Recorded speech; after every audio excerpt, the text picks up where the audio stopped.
What's the deal, y'all? This your man King Eric, the media assassin, coming at y'all with another video. Now, this was actually one of my favorite entertaining back and forth, and that was between Everlast and Eminem. I remember hearing about this in 2000. And I'm gonna be real. Man.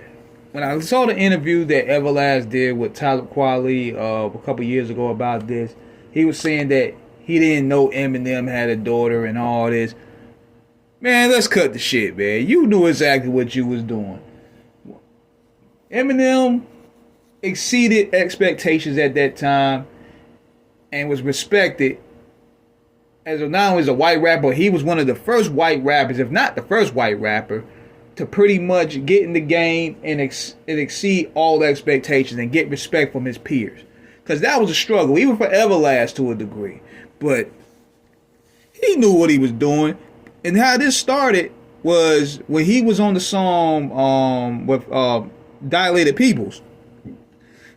And he said some shit like, cock my hammer, spit a comic like Haley. I'll buck at 380s or ones that act shady. You know damn well that he has a daughter named Haley, especially if you met him before. And Eminem at the time he had blown up. You know he had a daughter. So Eminem, this is Eminem's radar, and he drops I Remember, where he mocks Everlast guitar singing. The shit was funny.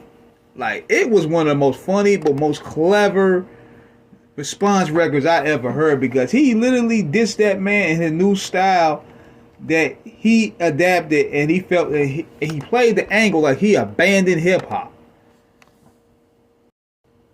And it was so catchy.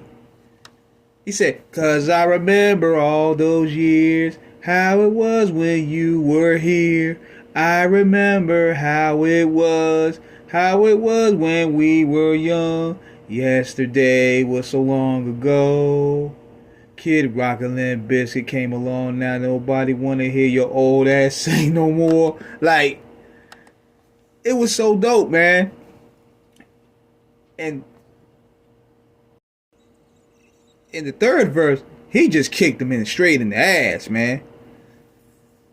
Because the angle he played was he abandoned rap music to go do country and bad country music at that. And I could tell Eminem was really pissed off about this, because I'm thinking there was somewhat mutual respect between these two.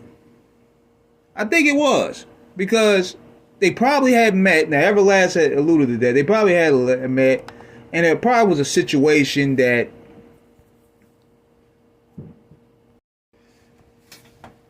something had happened, though, to where Eminem, and the way he went about it probably was because of the Haley diss. So then Everlast responds with Whitey's Revenge, which was pretty solid. It was your typical tough guy raps and stuff like that. He had some dope lines here and there when he said, "You ain't pulling my car, you ain't running the train. Back in the day, kids like you got robbed for their chain." Now, he had some dope lines. He said, "With your platinum blonde Caesar, you look like a hoe. Like Eminem stand for Marilyn Monroe. Talk about killing sprees. You ain't about that, yo. Making a lot of enemies, but that's for sure. You punk ecstasy junkie, you wasted skills. Stop riding my dick, stay high on pills." Now, one of my favorite lines, he said, "Talking shit for shot value, boy, you ain't real. Turn hard today, Dre gave you a record deal." I said, okay. But this was, I think this what really set Eminem off right here, where he said, better run and check your kid for your DNA. I take care about moms, you get sued by yours. With your corny metaphors talk about drugs and crack whores. I said, okay. Not bad. But when Eminem dropped Quitter, it leaked. Man, it was over. Now, they should have kept it there. I personally, even though the Tupac hit him up, they kind of like they redid hit him up.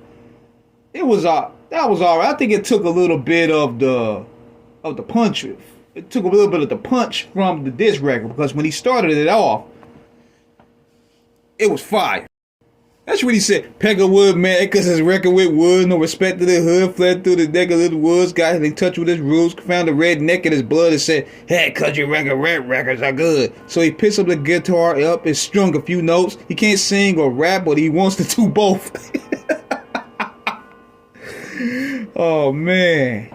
He said, put out an album of rules for the part of the year. The Kid Rock and Limp Bizkit come out of nowhere. It's the start of a new era. Rock rap's harder this year. No one trying to hear some fucking old fart in the chair. God dang.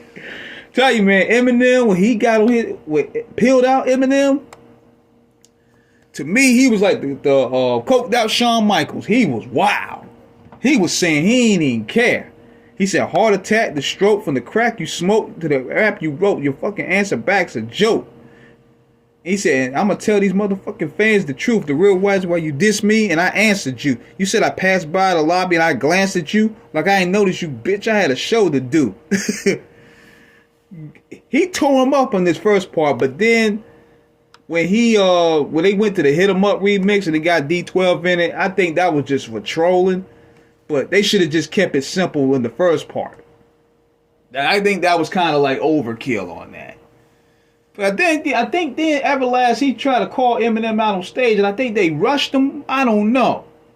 Somebody could need to give me the lowdown behind that, man. But this back and forth was entertaining to me, man. So I know y'all could probably clown the way I read the lyrics and everything, but it was just some of the spur of the moment thing. Because I would just listen to some of these songs from some of these old mixtapes I had. I said, damn, man, these cats got it in, man. So let me know what you guys think. Subscribe, hit the like button, please.